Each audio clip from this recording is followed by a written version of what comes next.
that actually wants that direct human contact, business to business relationship. I don't want them to get an auto quote, because when I get those, I'm like, okay, I'm really not valued as your customer because you couldn't even take the time to answer an email. I'll buy over here instead.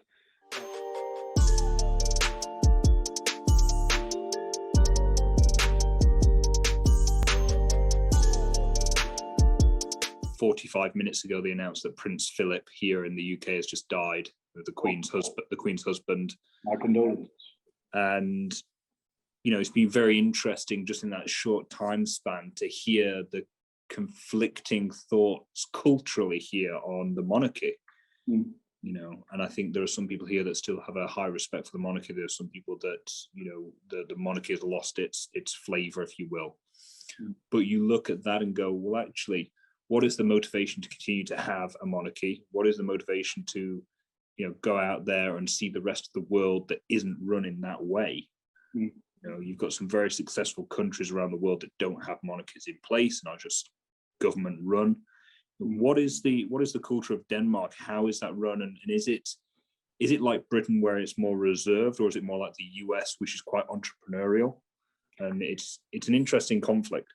We do have a monarchy as well here, and I think the split is like 70% like having the monarchy, and 30% are like, well, we don't need that. For me, it's more like tradition. For me, it's more like culture. Agreed. I'm not a royalist fan at all. I don't follow the weddings and the funerals and stuff like that. But the marketing value it generates for a little country like ours, it's really big. And this sounds stupid, but in some countries, having the Queen come visit means more than having the state of government come visit. Tell me about your upbringing and where you came from. Tell me about where you were born and how you came to be who you are today. Let's start there. Okay. Well, obviously, I live in Denmark, which is a very little country and a very little market compared to the people you've spoken to already. 5.5 million people live here. You can travel the country from one end to the other in 4 hours. So, wow. Really little niche market. I was growing up in the countryside, in a small city with 5,000 people living there. Everybody knows everyone. If you got into trouble as a kid, local cops knew you. They knew where to get you, and you'll get a telling off. How often did those police officers have to go and call your parents? Not that many times.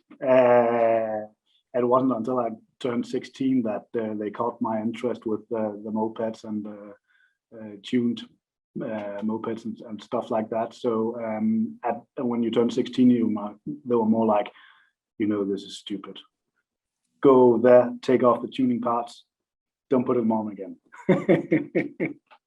So you had the 49cc mopeds with the loud exhausts on them. Is that right? Everything. Yeah. Then actually, when I got 18, I moved into cars instead. I was part of the Citroën Saxo culture. And that's it, right? You've got to have fun and appreciate that childhood and adolescence is a thing. And even now that you and I are grumpy old men, and we can look back at the teenagers of now and go, why have you got the Saxo with the baked bean can exhaust, as we call it, right? Exactly. It's a nuisance. I think one of the interesting things is, though, that you had that foresight to say, I'm living in an area that is, relatively small. I need to go and explore the world, or at least explore the greater Denmark area. And you had the foresight and the confidence to go out and do that. Yes, definitely. When you grow up in a small community, you tend to look at the people that lives there that's older than you. And I was thinking, they do have a good life. They care about their family. Oh my God, most of them hate their job. They wake up miserable when they have to go to work, and Monday to Friday, it's just like it's something they do just to get the bills paid. They don't appreciate the job. They don't find it motivating. Yeah, I mean, so you get to go around, you get to enjoy yourself, but what about the personal you? Because going back to that story when you was about to board a flight and realized you couldn't even find the time to book a meeting that was personal and socialize. What does work-life balance look like today? It's a lot. I made the decision that I wouldn't let the work be the most important thing in my life at that point when I got that call. So now it's much different. I do enjoy. I live in the center of the city, fourth biggest city here in Denmark, which isn't that big. But I do go out a lot more. I do socialize a lot more, and then I decided to spend more time on what I love doing, which is racing, which is just to follow motorsports, get up to the tracks, see it, have a go once in a while myself, because I remember that was one of the key things I missed, my hobby. Doing that gives me so much more energy and gives me so much more focus when I'm actually working. So finding time for yourself and for those things that energize you so you can go back to work and be productive and efficient in what you do. Yeah, and I think I'm fairly sure my 94-year-old uncle had that same top you're wearing today.